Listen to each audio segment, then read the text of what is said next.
Sommes-nous évangélisés jusque dans les profondeurs de notre être, dans toutes nos composantes? La bonne nouvelle, le message de vie du Christ, ont-ils atteint nos pulsions les plus profondes, nos difficultés les plus enfuies et les plus aiguës, nos instincts de mort, de destruction et d'autodestruction?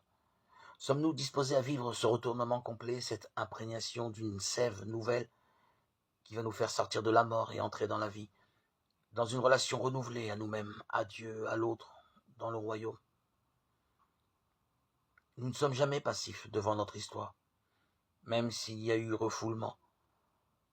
Notre histoire ne peut être changée, mais par contre changer les conséquences de notre passé sur notre présent est possible. Elle peut être un lieu d'enfermement, d'angoisse, de honte, ou devenir un tremplin, un moteur pour une vie qui va partir de ce que nous sommes à partir de notre vécu. Bien souvent, un événement va être révélateur d'une de nos failles.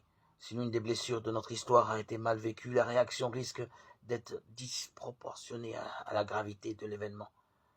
Nous pouvons être profondément perturbés. Colère qui gronde ou explose, haine tenace, sentiment d'angoisse, de jalousie, de peur, blocage face à l'autre, impression de ne pouvoir en sortir, d'être lié. En outre, nous répétons souvent le même processus sous des formes différentes. En fait, nous reproduisons notre mal pour trouver une issue autre que celle déjà vécue. Mais comme nous n'avons pas conscience du but recherché, nous tournons en rond. Notre liberté peut être aliénée, notre identité abîmée ou en friche, notre affectivité exagérément dépendante de l'autre. Notre personnalité peut être encore soumise à l'emprise de l'autre, mélangée à lui, incapable de recevoir l'amour de Dieu, de vivre un amour vrai. Dans ces états sont autant d'informations qui constituent les signaux d'alarme et révèlent que nous ne sommes pas réellement évangélisés dans nos profondeurs. Que faire? En général, nous prions pour être guéris des symptômes du mal. Mais les problèmes de fond demeurent. Nous pensons alors manquer de foi et cédons au découragement et à l'épuisement.